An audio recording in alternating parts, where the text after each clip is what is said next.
Welcome library science with कंचन। ये हमारा नया वीडियो है जो मैराथन की सीरीज में है।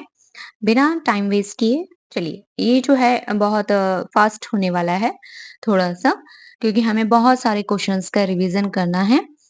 सभी सेट का एग्जाम तीनों सेट के एग्जाम्स हैं, वेस्ट बंगाल, गुजरात और एमपी का जो है, तीनों ही लगभग दिसंबर में है।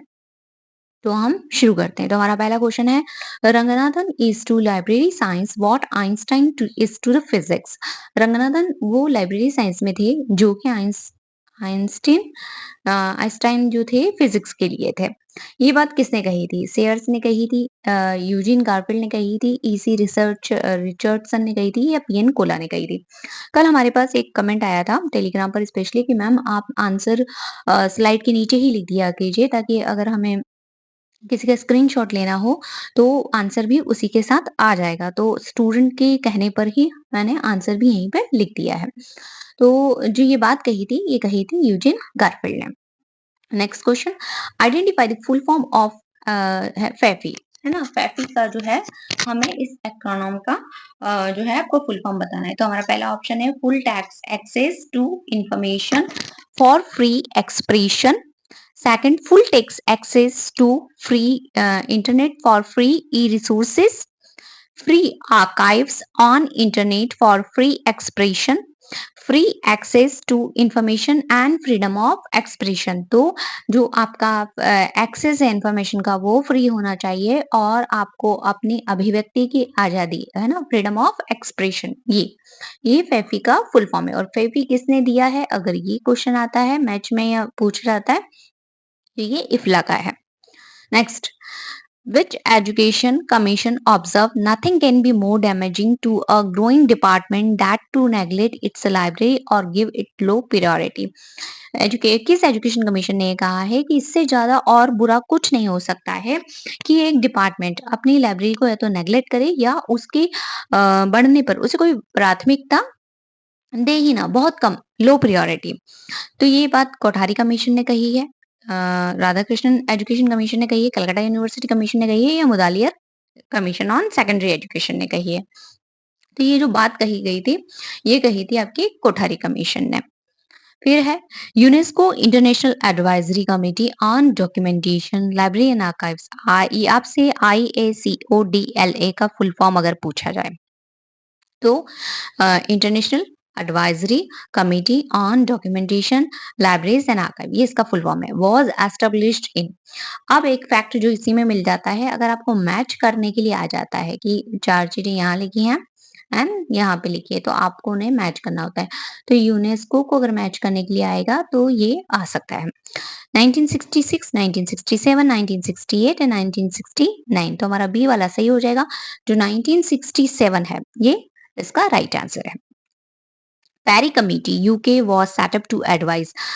आज मैंने क्वेश्चन को ट्रांसलेट नहीं किया है क्योंकि बहुत कॉमन क्वेश्चन है ना? इतना ट्रांसलेशन के लिए बहुत टाइम जा रहा था, तो आज केवल इंग्लिश में ही रखे हैं। तो पेरी कमेटी जो यूके की है, वो एडवाइस की गई थी किसके लिए? तो स्कूल लाइब्रेरी के लिए, पब्लिक लाइब्रेरी के लिए, स्पेशल लाइब्रेरी के लिए, या यूनिवर्सिटी लाइब्रेरी के लिए? तो जो पेरी कमीशन है, वो जो आपका फोकस था, वो था आपका यूनिवर्सिटी लाइब्रेरी के लिए। Next, the national virtual library of India. देखिए, national library of India, national virtual library, national medicine library, national digital library, बहुत सारी इस तरह की जो है लाइब्रेरीज हैं।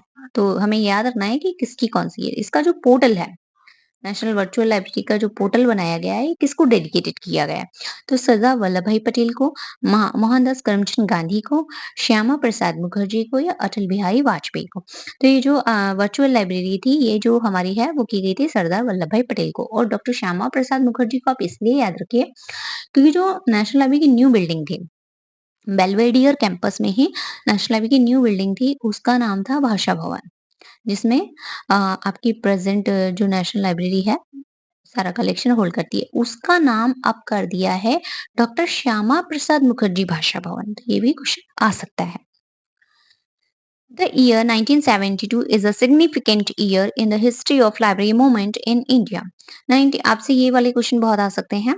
अब इस तरह से थोड़े से कि 1972 है, वो बहुत इम्पोर्टेंट है हिस्ट्री ऑफ लाइब्रेरी मूवमेंट में। तो क्या-क्या हुआ था इस साल में, ये क्यों महत्वपूर्ण है? पहला, the century year of birth of Raja Ram Mohan Roy, है ना? जो उनकी थी 200वीं वर्षगांठ, वो थी। Celebrate as a international book year, RRLF what established, है ना? 22 मई 1972 सर्क डॉक्यूमेंटेशन सेंटर वाज एस्टैब्लिश्ड। तो जो इसमें से फर्स्ट 3 चीज़ें हैं हमारी कि राजा राम मोहन राय की 200 वर्षगांठ थी, ठीक है। इंटरनेशनल बुक ईयर हम सेलिब्रेट किया था, ओके। एंड आरआरएलएफ एस्टैब्लिश हुआ था, ये भी। लेकिन जो सार्क डॉक्यूमेंटेशन ऑफिस है, ये जो है ये आपका एस्टैब्लिश हुआ था 1994 में, 72 में नहीं। तो ये हमारा गलत हो जाएगा। बाकी ये जो ऊपर के 3 हैं, तो ए, बी, सी करेक्ट है ना? ट्रू है पूरी तरह से। और सार्क जो एस्टैब्लिश हुआ था वो आपका 1994 में हुआ था। फिर है who has coined the term UBC.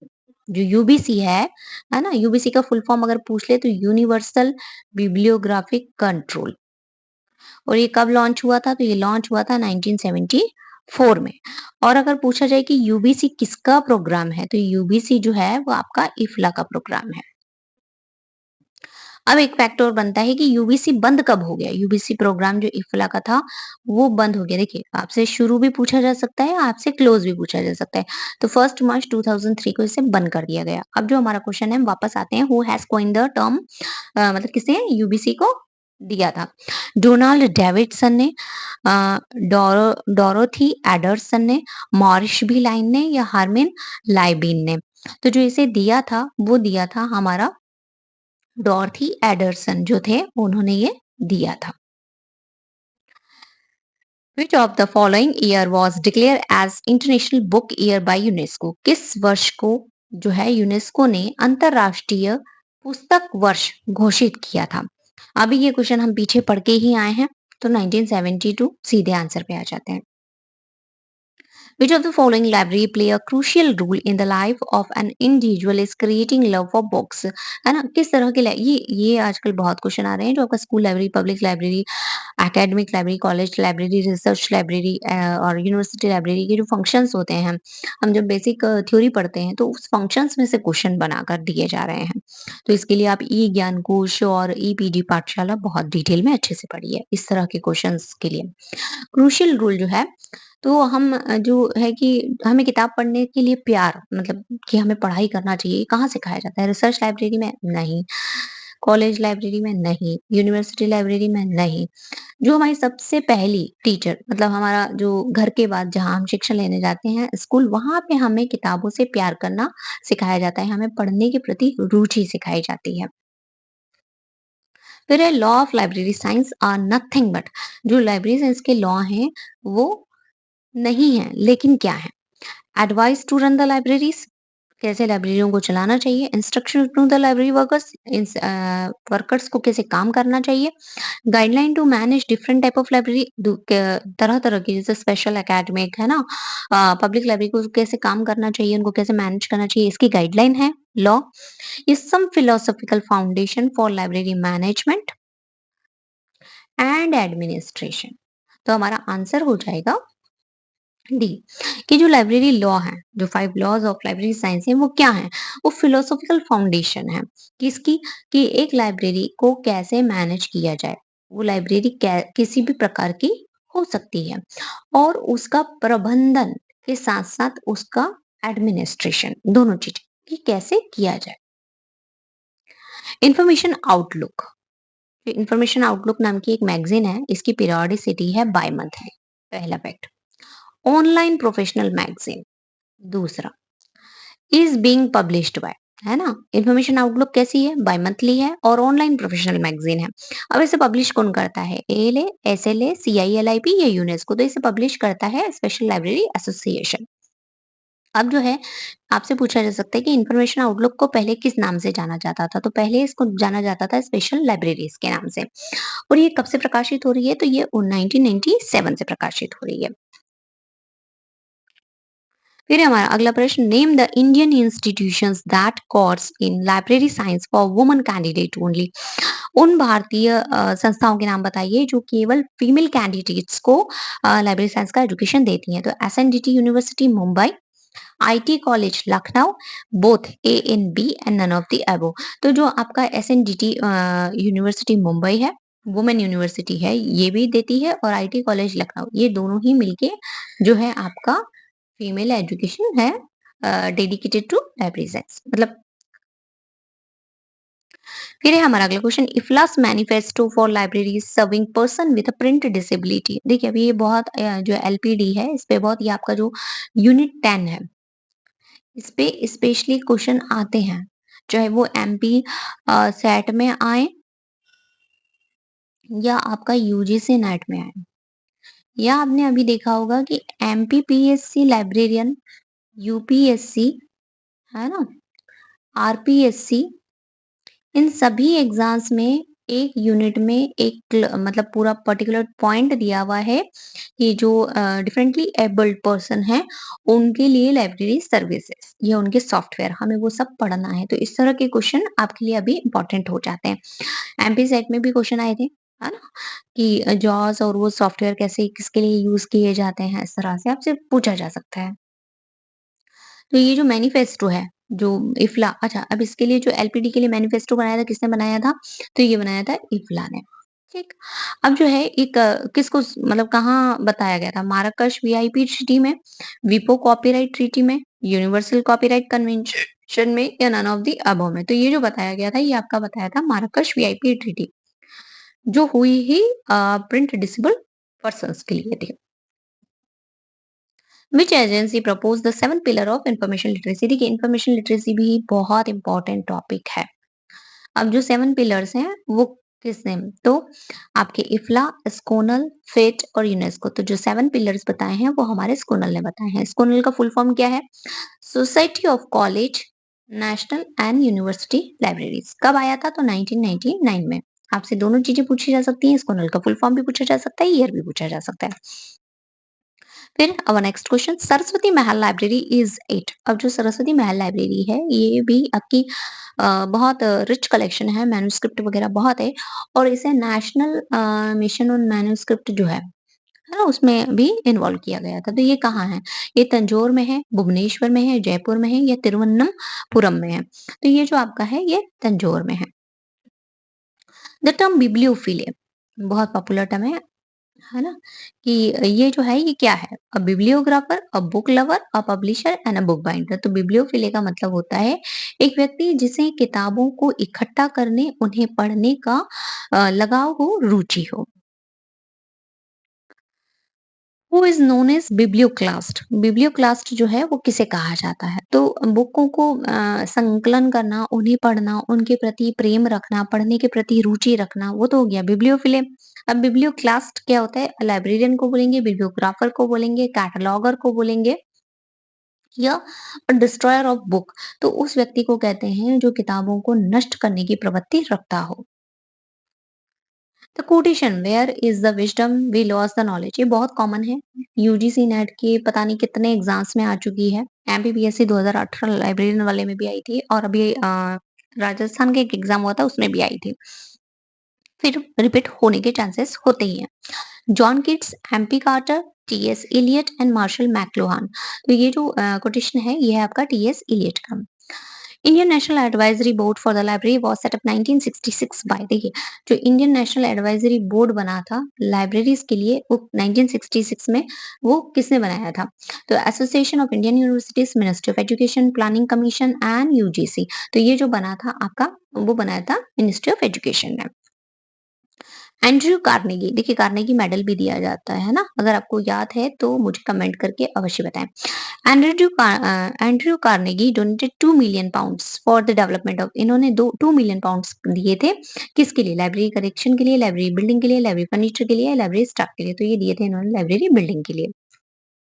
Who suggested the 7 lamp of conduct as must for the library professional. देखिए, जब हम कोड ऑफ कंडक्ट की बात करते हैं, एथिक्स की बात करते हैं, तो किसने लाइब्रेरी प्रोफेशनल को कैसे काम करना चाहिए, उनका बिहेवियर कैसा होना चाहिए, इसको लेके 7 लैंप ऑफ कंडक्ट जो है किसने दिए थे? तो जोका joint council of library association in India,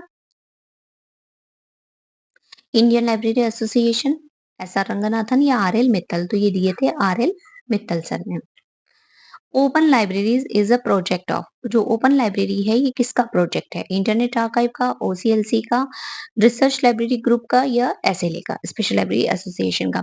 तो जो ओपन लाइब्रेरीज है ये है इंटरनेट आर्काइव का, और जो है it is a project of internet archive with the mission of. अच्छा, अगर आपसे पूछा जाए कि open library is a project of internet archive and it's mission was, है ना, ये इट्स मिशन क्वेश्चन मार्क। तो एवरीवन डिजर्व टू लर्न, ये पूछा जाए कि एवरीवन डिजर्व टू लर्न किसका जो है मिशन रहा है, तो ओपन लाइब्रेरीज का, इंटरनेट आर्काइव, उस दोनों ऑप्शन में हो सकते हैं। Which of the following initiative is not associated with IFLA. अब इफ्ला ने बहुत काम किया है, हमारा मैं हर वीडियो में बोलती हूँ इफ्ला बहुत इंपॉर्टेंट टॉपिक है ना। तो इफ्ला ने बहुत सारे इनिशिएटिव्स लिए हैं, अब इनमें से क्या नहीं लिए हैं? Library map of the world, memory of the world register, global vision and the risk registry of documentary cultural heritage.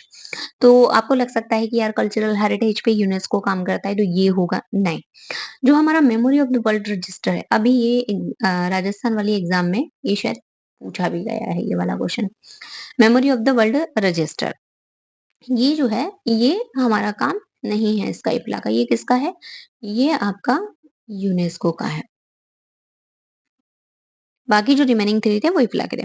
Knowledge is a structure, integrated information and information is fragmented knowledge. Who differentiated? ये जो है ये आपसे पूछा जाएगा, ये quotation जो है ये किसने दिया है, ये इस तरह से जो इसे बताया है, इसे डिफरेंशिएट किया है दोनों चीजों को, वो किसने किया है? तो जो आपका BC Brookes, Yovits, Weaver and Shannon, किसने दिया है? तो ये जो हमारे बीसी ब्रुक हैं, उन्होंने ये बात कही है। फिर who introduce the concept of information encountering. Information encountering होता क्या है ना? Into the information behaviour literature, information encountering करना, वो भी कहाँ पे? इंफॉर्मेशन बिहेवियर लिटरेचर में। वो कब दिया था? तो 1997 में दिया है। किसने दिया है? हमसे ये पूछा है कि किसने इस टर्म्स कंसेप्ट को इंट्रोड्यूस किया। तो एस डिलेज, पी विक्री, बी डरविन और आर सेवोलियन। तो ये जो किया है वो किया है एस आर्डिलेज। What are the three level of hierarchy outlined by Harlan Cleveland? ये जो है 3 लेवल ऑफ हायरार्की। देखिए, हायरार्की से अभी भी क्वेश्चन आया था, एमपी लाइब्रेरियन में भी आया था और इसके बाद यूजीसी नेट में भी आया है। तो अभी ये बहुत ट्रेंडिंग है। इसको आप ई ज्ञान कोश के नोट्स से या मुझसे अवश्य पढ़िए। Data information knowledge and wisdom, data knowledge and wisdom, information knowledge and understanding. तो ये जो हमारा है, ये है आपका इंफॉर्मेशन नॉलेज एंड विजडम। आपसे ये भी देखिए पूछा जा सकता है कि इंफॉर्मेशन नॉलेज एंड विजडम जो है 3 level of hierarchy is outlined by, है ना? फिर वो आउटलाइंड बाय, ऑप्शन में 4 लोगों के नाम रहेंगे, तो किसने दिया है? हार्लेन क्लीवलैंड ने। व्हिच इज करेक्ट सीक्वेंस, ये भी बहुत बार पूछा जाता है, बहुत ईज़ी है, हमें याद भी है। तो सबसे पहले डाटा आता है, फिर इन्फॉर्मेशन आती है, देन नॉलेज आता है, last one oh sorry, data, information, knowledge and wisdom. अब जो मार्कस वीआईपी अभी हमने पीछे पढ़ा, है ना, प्रिंट डिसेबिलिटी पर्सन्स के लिए, वो कब अडॉप्ट की गई थी? तो ये जो आपकी अडॉप्ट की गई थी जून 28 2013, जुलाई 23 2013, जून 28 2014 या जुलाई 23 2014। ये जो की गई थी, ये की गई थी जून 28 2013।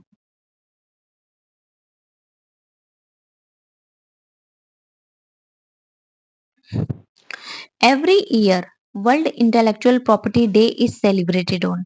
हर साल वर्ल्ड इंटेलेक्चुअल प्रॉपर्टी डे कब मनाया जाता है? मार्च 26 को, अप्रैल 26 को, मई 26 या जून 26? जो हम 26 अप्रैल के दिन world intellectual property day celebrate करते हैं।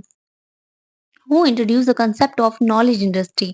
ये भी क्वेश्चन बहुत बार आता है और फिर आने के पूरे चांसेस हैं। तो आपका पीटर ड्रकर, फिज मैचलब, मार्क पोराट एंड विलियम सेफार्डी।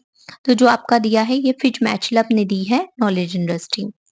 फिर है हमारा which act in India was passed to deal with cyber crime and electronic commerce? जो कौन सा एक्ट पास किया गया है जो साइबर क्राइम के लिए और इलेक्ट्रॉनिक कॉमर्स में अगर हमारे साथ कुछ होता है तो उसके लिए हमें प्रोटेक्शन देने के लिए? तो right to information act 2005, IT act 2000, patent act 1970 and the trademark act 1999। तो जो हमारा आईटी एक्ट है वो हमारा साइबर क्राइम और हमें ई कॉमर्स वगैरह से सेफ डील करने के लिए पास करवाया गया है।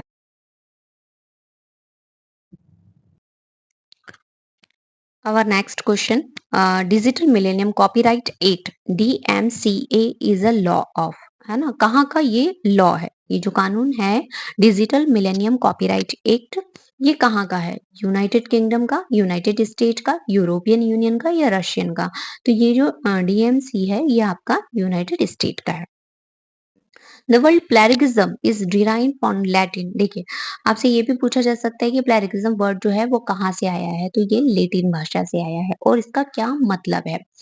स्टीलिंग, चोरी करना, किडनैपिंग, पायरेसी या मिसकंडक्ट। तो जो प्लेरिज्म का मीनिंग होता है वो एग्जैक्ट मीनिंग है लेटिन के वर्ड का kidnapping. Copyright office government of India function under the ministry of, है ना? किस मिनिस्ट्री के अंडर में ये काम करता है? Information and broadcasting, justice and law, culture, commerce and industry. तो ये काम करता है हमारा कॉमर्स एंड इंडस्ट्री के अंतर्गत। Shodh Shuddhi program is a meant for. जो शोध शुद्धि प्रोग्राम है ये किसका है? तो ये जो आपका है वो है फिल्म नेट का। आर्काइवल ऑफ ई-थीसिस, ई-थीसिस के आर्काइव करना, प्रोवाइडिंग प्लेगरिज्म डिटेक्शन सॉफ्टवेयर, है ना? जो प्लेगरिज्म पकड़ता है, चेक करता है वो software. Platform for submitting research synopsis. आप रिसर्च की सिनॉप्सिस यहाँ पे सबमिट कर सकते हैं या नन ऑफ द एबव। तो ये आर्काइव भी नहीं है ना? रिसर्च सिनॉप्सिस हम कहाँ शोध गंगोत्री में करते हैं। नन ऑफ द अबव भी नहीं है क्योंकि इसका आंसर इसी में है कि ये एक प्लेगरिज्म डिटेक्शन सॉफ्टवेयर है। Text recycling is also known as, देखिए कुछ क्वेश्चन मैंने यहाँ प्लेगरिज्म से रिलेटेड भी रखे हैं कि जब हम टैक्स रिसाइकिल करते हैं, जैसे आज मैंने कुछ लिखा है फिर मैं वापस से उसमें से बहुत सारा टैक्स रिसाइकिल करके फिर से यूज कर रही हूँ तो वो कहलाता है fair dealing, self plagiarism, reproduction और इंडेक्स साइटेशन। तो ये हमारा कहलाता है सेल्फ प्लेगरिज्म। हम खुद का ही लिखा हुआ खुद ही के उसकी चोरी कर रहे हैं, टैक्स रिसाइकिलिंग कहलाता है। रेफरेंसिंग इज इम्पॉर्टेंट, है ना? रेफरेंस देना किसी को, हमने अगर किसी का कोई कार्य लिया है या उसकी कोई चीजें उठाई हैं अपने काम के लिए, जब हम रिसर्च पेपर लिखते हैं या थीसिस लिखते हैं तो वो क्यों इम्पोर्टेंट होता है रेफरेंस देना किसी को? To avoid plagiarism, to avoid censorship, to avoid copyright, to avoid intellectual property right. तो रेफरेंस देने से हम प्लेगरिज्म से बच जाते हैं, तो टू अवॉइड प्लेगरिज्म। फिर है 13, a plagiarism detection system was first launch, है ना? पहले तो 13 क्या है? तो 13 एक प्लेगरिज्म डिटेक्शन सॉफ्टवेयर है। कब पहली बार ये लॉन्च हुआ था? 1996 में, 1997 में, 1998 में या 1999 में? तो ये हुआ था आपका 1997 में। और किस कंपनी ने किया था? तो कंपनी आई पैराडिगम एलएलसी जो है इसके द्वारा दिया गया था। आपसे कई बार अभी तो कंपनीज के भी क्वेश्चन आ रहे हैं कि एक तरफ सॉफ्टवेयर दे दिए जाते हैं, दूसरी तरफ कंसर्न कंपनीज की किस कंपनी का ये सॉफ्टवेयर है। उरकुंड, उरकुंड इज, अब जो उरकुंड सॉफ्टवेयर है ये किसका है? कंप्यूटर वायरस है, प्रोग्रामिंग लैंग्वेज है, प्लेगरिज्म डिटेक्शन सॉफ्टवेयर है या लाइब्रेरी मैनेजमेंट सिस्टम है? तो उरकुंड भी जो हमारा है वो है आपका प्लेगरिज्म डिटेक्शन सॉफ्टवेयर है। चेक फॉर प्लैग, ये सारे question back to back plagiarism से रिलेटेड ही रखे हैं, है ना? Check for plag and Indian plagiarism detection system was developed by, आप सबसे बड़ी आपको ये याद रखना है कि चेक फॉर प्लेग कौन सा सॉफ्टवेयर है, तो ये एक इंडियन प्लेगरिज्म सॉफ्टवेयर है। आप है जो पूछा है कि किसने डेवलप्ड किया है, इसको आप ये बताइए। तो सीडेक ने किया है, एनआईसी ने किया है, इन्फोकार्ट इंडिया प्राइवेट लिमिटेड ने किया है या इन्फिनिट ने किया है। तो जो चेक फॉर प्लेग है, इसको अगर मैच करने के लिए आ जाता है कि कंपनी से मिलाइए, तो इन्फोकार्ट इंडिया प्राइवेट लिमिटेड ने इसे डेवलप किया है। Fair use is a norm for determining the legality of, जो फेयर यूज है उसका क्या मतलब होता है, मतलब क्या किस संदर्भ में हम इसे प्रयोग करते हैं। Production the second edition of book, किसी पुस्तक का दूसरा संस्करण प्रकाशित करना। फोटोकॉपिंग एन एंटायर बुक, किसी पूरी किताब की फोटोकॉपी कर लेना। Making available a book to another library on interlibrary loan, क्या किसी किताब की प्रति दूसरी लाइब्रेरी को इंटरलाइब्रेरी लोन में उपलब्ध करवाना।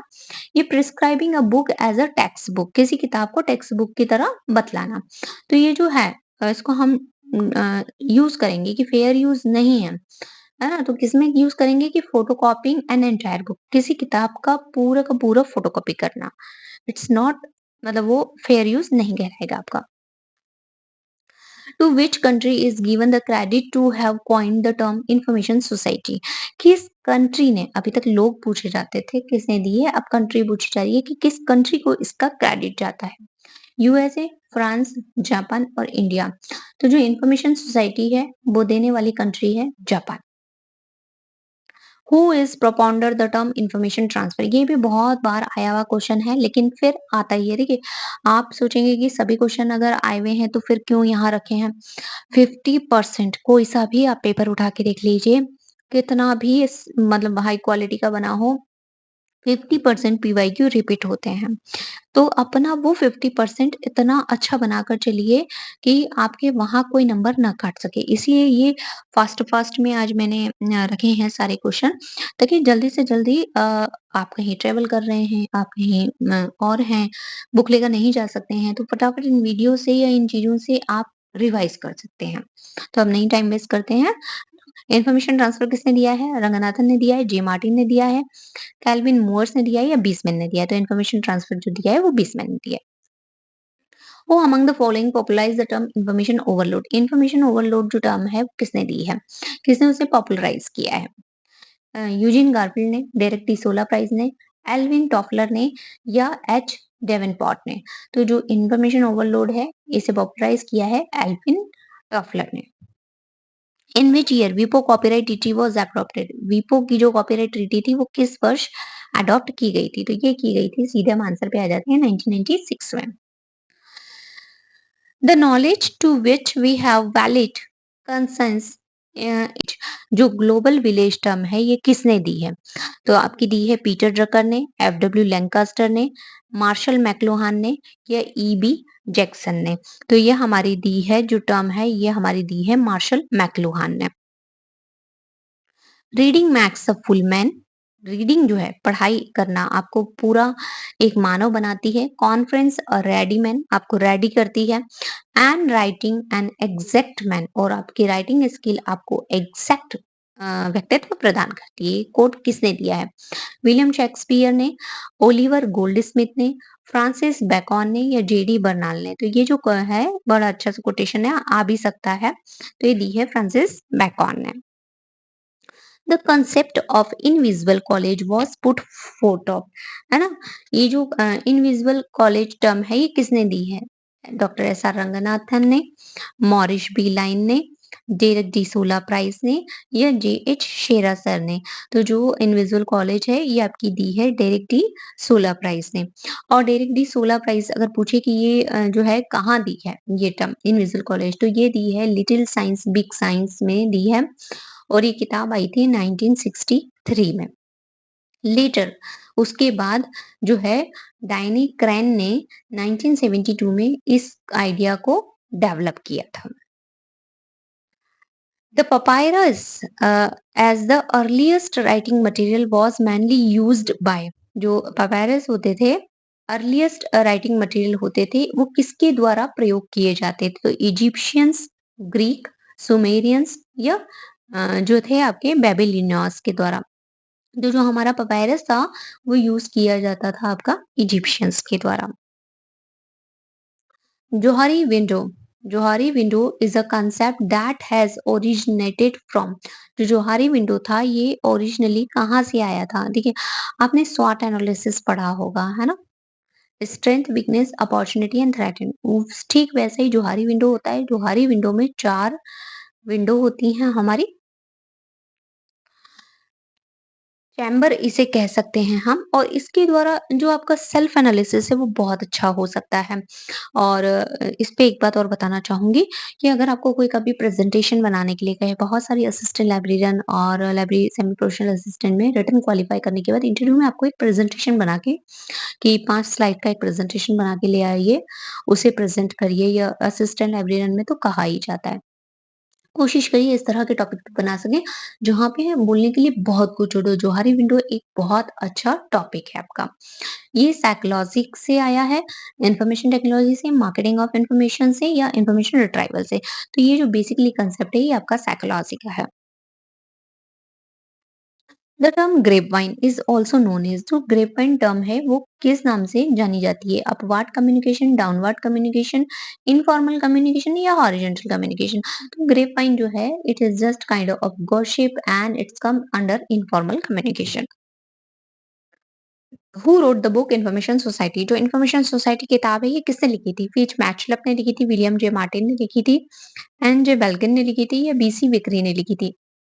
तो ये जो किताब लिखी थी ये लिखी थी विलियम जे मार्टिनसन ने।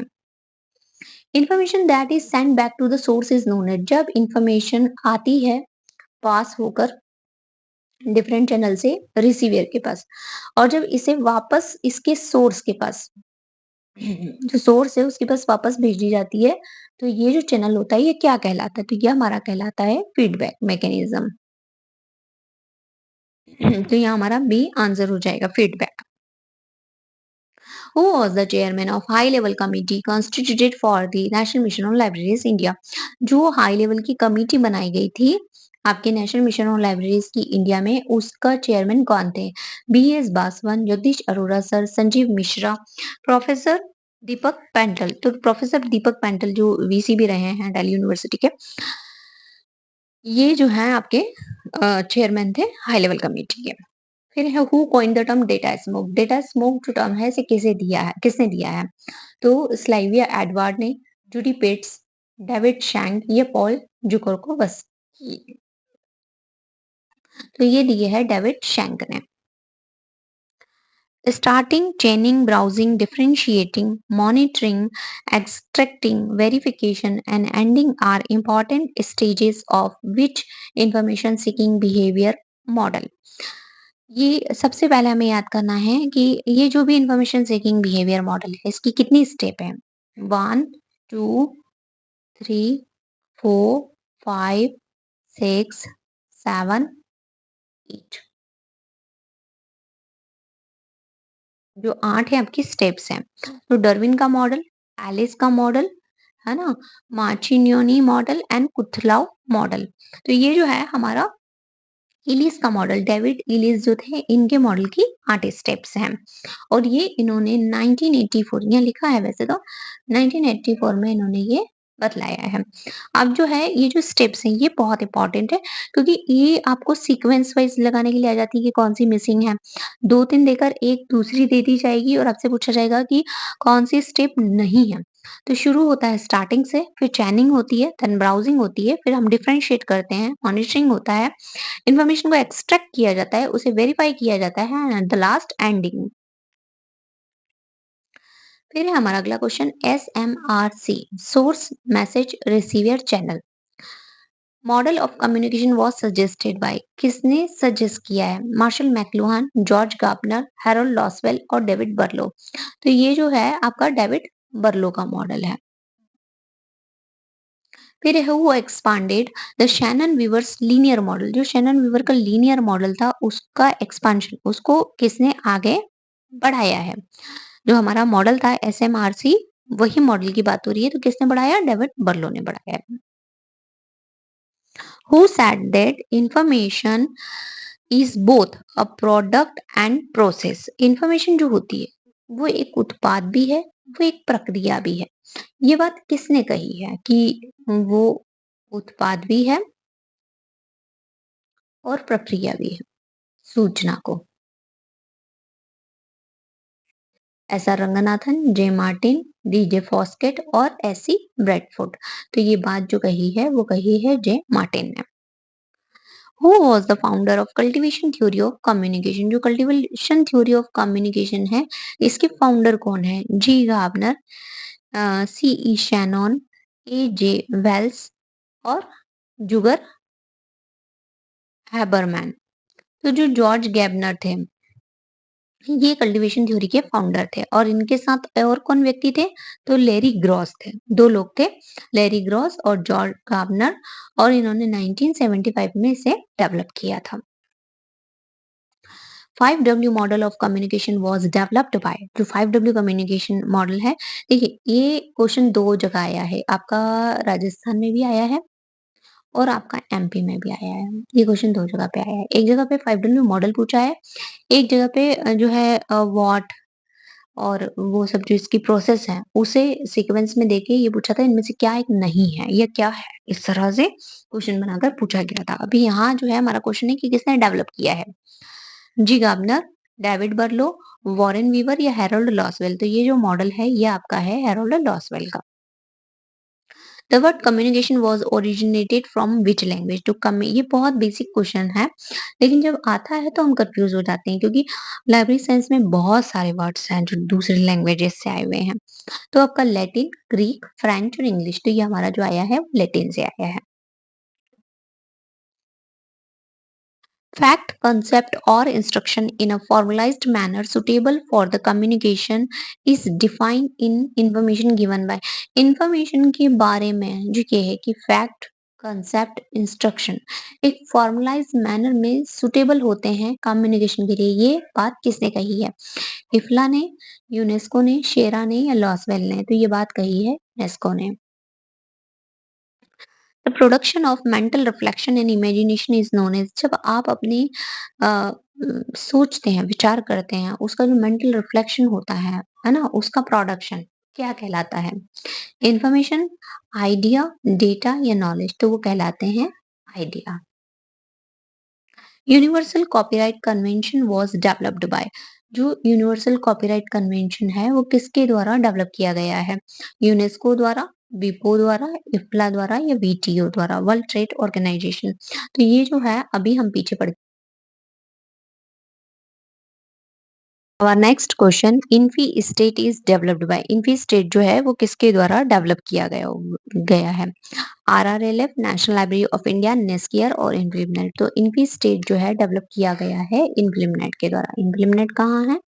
तो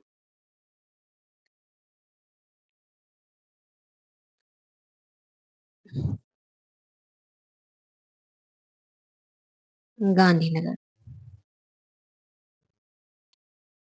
Which of the following type of publication is are included in the INB? किस तरह के publications जो हैं INB में include किए जाते हैं? Guide to textbook, map, the first issue of periodical, back volume of periodical.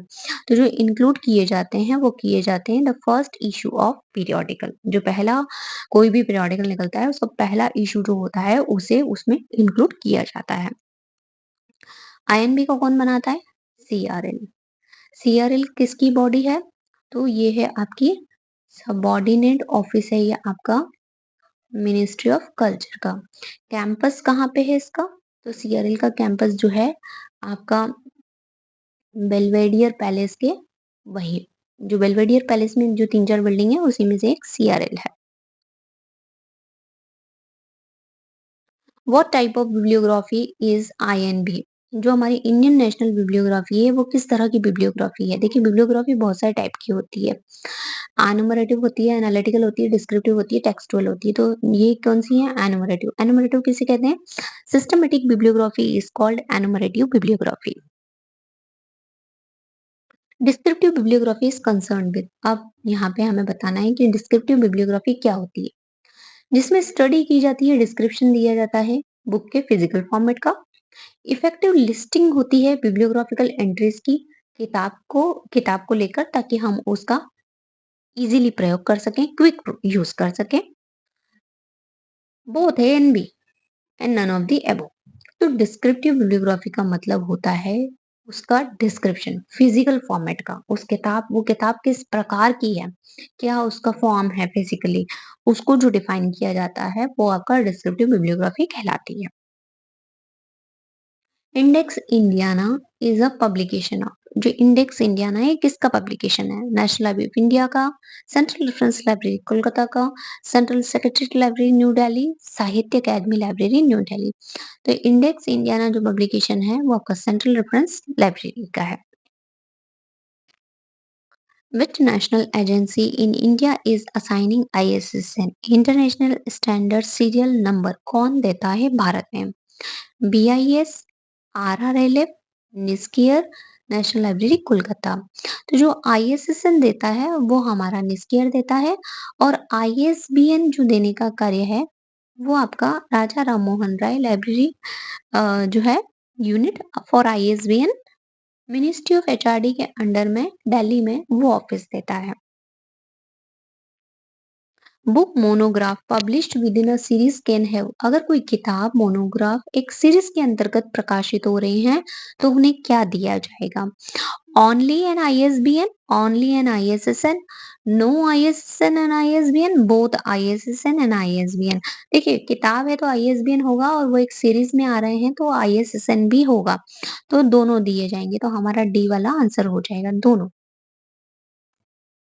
Research in progress, research in progress जो है डेटाबेस इन इंडिया क्या है, जिसमें हमें सूचना जो है इसकी सूचना मिले कि शोध प्रक्रिया में है, मतलब इस विषय पर या इस विचार पर शोध किया जा रहा है, ये कहाँ से पता पड़ता है? विद्या निधि से, शोध गंगा से, शोध गंगोत्री से, या इंडियन नेशनल डिपॉजिटरी लाइब्रेरी से। तो ये शोध गंगोत्री से हमें पता पड़ता है, क्योंकि यहाँ पे तो हम पूरी की पूरी जो है थीसिस बनने के बाद अपलोड करते हैं। मनुपात्रा इज अ डेटाबेस ऑफ, जो मनुपत्र है वो किसका डेटाबेस है? मैथमेटिकल इंफॉर्मेशन का, मेडिकल इंफॉर्मेशन का, लीगल इंफॉर्मेशन का, या ह्यूमैनिटीज का? तो मनुपत्रा जो है वो आपका लीगल इंफॉर्मेशन का डेटाबेस है। Biological abstract database is produced by, जो बायोलॉजिकल एब्स्ट्रैक्ट है डेटाबेस है, ये किसके द्वारा प्रोड्यूस किया जा रहा है? Elsevier, Clarivate Analytics, ProQuest, none of the above. तो जो हमारा बायोलॉजिकल एब्स्ट्रैक्ट डेटाबेस है इसको प्रोड्यूस करता है क्लेरिवेट एनालिटिक्स।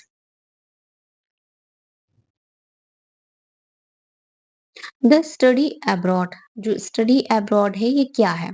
तो ये आपकी जो है एक इंटरनेशनल हैंडबुक है, ठीक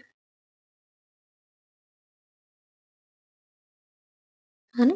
ये हमारी हैंडबुक, इंटरनेशनल हैंडबुक है।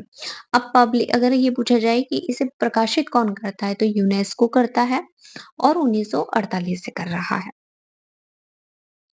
Abstract in print version of LISA, जो लीजा है उसका जो प्रिंट वर्जन है आर अरेंज अकॉर्डिंग, किसके अनुसार व्यवस्थित किया जाता है? Dewey decimal classification, colon classification, a special scheme of classification, और यूडीसी। तो जो हमारा लीजा है ये अरेंज होती है आपकी एक विशेष प्रकार की प्रवृत्ति जो है वर्गीकरण पद्धति के अनुसार, अ स्पेशल स्कीम ऑफ क्लासिफिकेशन। ठीक है, कॉम्पाउंड इंडेक्स से क्वेश्चन एमपी सेट 2022 में आया है। मोस्ट प्रोबेबली इसे थोड़ा-सा चेंज करके, थोड़ा-सा इधर-उधर करके, इसी पे बेस्ड करके जोड़ी में मिलाने के लिए आपको क्वेश्चन फिर से आ सकता है। Is an engineering bibliographic database published by, है ना? ये एक इंजीनियरिंग डेटाबेस है। कौन पब्लिश करता है? आपसे ये पूछा है। Elsevier, ProQuest, IEEE, web of science. तो ये जो है आपका एल्सेवियर का डेटाबेस है। अब अगर आपसे कॉम्बाइंड इंडेक्स का फुल फॉर्म ही पूछ लें, तो कंप्यूटराइज इंजीनियरिंग इंडेक्स, COMEN और DX, इस तरह से कॉम्बाइंड इंडेक्स कब से स्टार्ट हुआ है? तो 1884 से। Humanities index is published by, ये जो सारे एमसीक्यू हैं, ये हमारे यूनिट 2 और यूनिट 3 से लिए गए हैं। जो हमारी यूजीसी नेट का सिलेबस है, उसकी जो यूनिट 2 और यूनिट 3 है, उसके ही हैं। तो ह्यूमैनिटीज इंडेक्स कब कौन पब्लिश करता है? आपका एल्सेवियर, प्रोकेस्ट, आईट्रिपली और वेब ऑफ साइंस। तो ये प्रकाशित होता है आपका प्रोकेस्ट से। Fact on file is published by, जो फैक्ट ऑन फाइल है, ये कहाँ से प्रकाशित होते हैं? ये इस तरह के दो क्वेश्चन जरूर आते हैं कि प्रकाशक कौन है, पब्लिशर कौन है, कौन से वर्ष से शुरू प्रकाशित हुई, नाम में अगर कोई परिवर्तन हुआ तो वो कब से हुआ। तो आपका H W Wilson, R R Bowker, Oxford University Press और fact on file news service. तो ये जो फैक्ट ऑन फाइल है, ये वीकली वर्ल्ड डाइजेस्ट सर्विस है ना? वीकली, इसकी पीरियोडिसिटी पूछे तो वीकली, इसका कवरेज पूछे तो वर्ल्ड न्यूज डाइजेस्ट है। और जो पब्लिश होता है वो आपका होता है fact on file news service. ये आसान था, फैक्ट ऑन फाइल ऐसे ही है, बस न्यूज सर्विस, ठीक है। अब जो अगला एक और फैक्ट है कि 1940, अब इसमें हमसे पूछा है कि इसकी पीरियोडिसिटी तो वीकली, क्या कवरेज है तो न्यूज डाइजेस्ट है, कब से प्रकाशित हो रहा है 1940 से, कौन प्रकाशित कर रहा है तो fact on file news service.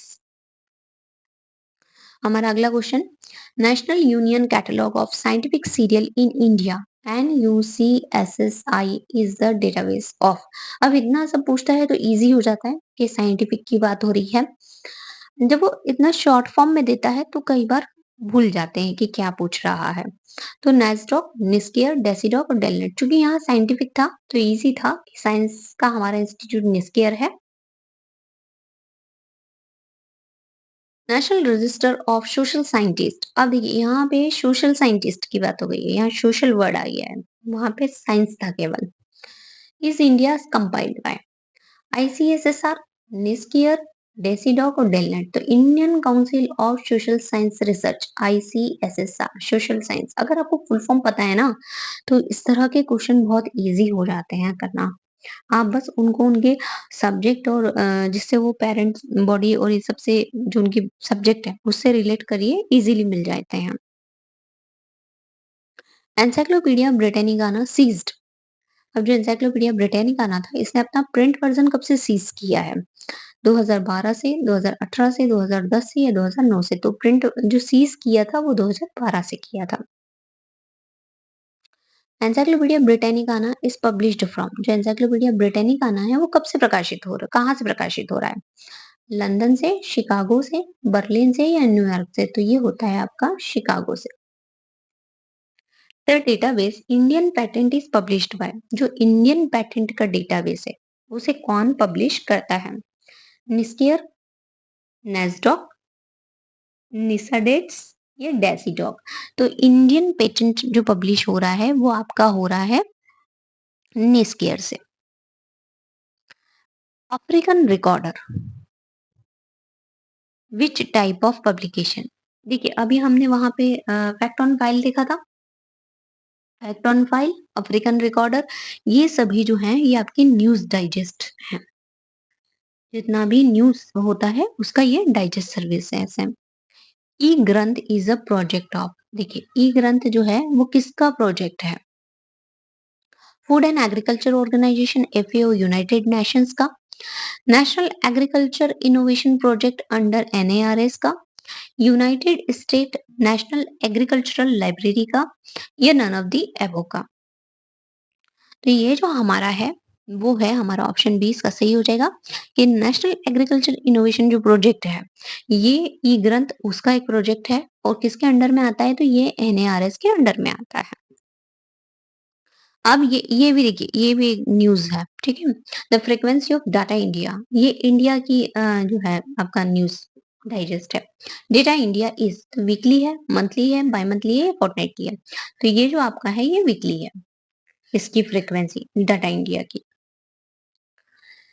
Indian national bibliography is arrange two parts, जो हमारी INB है, इसको हम इसके अंदर सेक्शन तो 3 है, लेकिन जो पार्ट की हम बात करते हैं तो 2 पार्ट्स हैं। एक तो हम इसमें कवर करते हैं जनरल पब्लिकेशन, दूसरे किस प्रकार के पब्लिकेशन इसमें कवर किए जाते हैं? Private, electronic, governmental and non book. तो इसमें लिए जाते हैं गवर्नमेंट के पब्लिकेशन।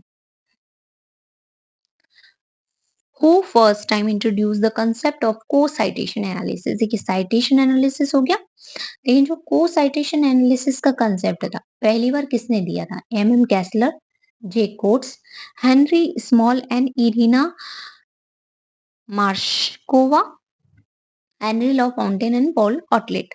तो ये जो पहली बार इस कंसेप्ट को यूज किया था, ये किया था हेनरी स्मॉल एंड इरिना मार्शकोवा ने। और जो इन दोनों ने यूज किया है, ये टर्म पहली बार इंट्रोड्यूस किया है, किस वर्ष में किया है? तो 1973 में किया है। Who categorize documentary source of information into. जो डॉक्यूमेंट्री सोर्स होते हैं, हम पहले तो इंफॉर्मेशन सोर्सेज को कितनी कैटेगरी में करते हैं? दो, डॉक्यूमेंट्री और नॉन डॉक्यूमेंट्री। अब हम बात कर रहे हैं डॉक्यूमेंट्री को। तो डॉक्यूमेंट्री को जो है आपका ग्रोगन ने, हैंसॉन ने ना, ग्रोगन ने भी दिए हैं, हैंसॉन ने दिए हैं, फिर आपके रंगनाथन जी ने भी दिए हैं। तो किसने 2 कैटेगरी में डिवाइड किया है? आपका प्राइमरी और सेकेंडरी, केवल 2 में डाला है। तो वो दिया है आपके हैंसन ने। ग्रोगन ने 3 में दिया है, रंगनाथन जी ने 4 में दिया है। और इन्होंने कब दिए हैं? तो इन्होंने दिए हैं 1971 में। Ulrich's periodical directory is now produced by. जो अल्टरिस पीरियोडिकल डायरेक्टरी है, वो अब किसके द्वारा प्रकाशित की जा रही है? प्रोक्टेस्ट, एल्सेवियर, क्लेरिवेट एनालिटिक्स या IEEE। तो ये आपका प्रकाशित की जाती है प्रोकेस्ट के द्वारा। रीपिक, देखिए ये भी क्वेश्चन MP 2018 में भी आया है, RPSC में भी आया है और UPPSC में भी आया था, है ना? रीपेक डेटाबेस क्या है? किसका डेटाबेस है? सब्जेक्ट पूछा है आपसे, जियोग्राफी, पॉलिटिकल साइंस, पेट्रोलियम या इकोनॉमिक्स। तो रीपेक का फुल फॉर्म है रिसर्च पेपर इन इकोनॉमिक्स। अगर आपको फुल फॉर्म पता है, मैं बार बार वही बात कर रही हूँ, अगर आप फुल फॉर्म अच्छे से याद कर ले रहे हैं तो हमें ऐसे ही पता पड़ गया कि ये इकोनॉमिक्स का है। और कब से स्टार्ट हुआ है? तो 1997 से हुआ है। Working papers fall under the category of. जो हमारे वर्किंग पेपर्स होते हैं, हम इन्हें किस कैटेगरी में रखते हैं? प्राइमरी, सेकेंडरी, टर्शरी, बुक्स में, पीरियोडिकल्स में, मोनोग्राफ में, न्यूज़पेपर में या ग्रे लिटरेचर में। तो ये आपके प्राइमरी होते हैं, है ना? वर्किंग पेपर जो होते हैं हमारे। और कैटेगरी अगर हम बताएं कि ये किस में आते हैं, तो ये हमारे कहलाते हैं grey literature. Identification of E article, है ना? एक ई आर्टिकल को आइडेंटिफाई करना, पेइंग फॉर फुल टेक्स। और हम जब उसे आइडेंटिफाई कर लेते हैं कि हमें ये चाहिए और उसके फुल टेक्स के लिए हम उसे पे कर रहे हैं, तो वो क्या कहलाता है? वो कौन सा मॉडल कहलाता है? पे पर व्यू, कंसोर्शियम, कैंपस लाइसेंस या ई सब्सक्रिप्शन। तो ये आपका कहलाता है पे पर व्यू। हर बार देखने पर आपको उसे पे करना है। आई होप आपको वीडियो अच्छा लगा होगा। Thank you.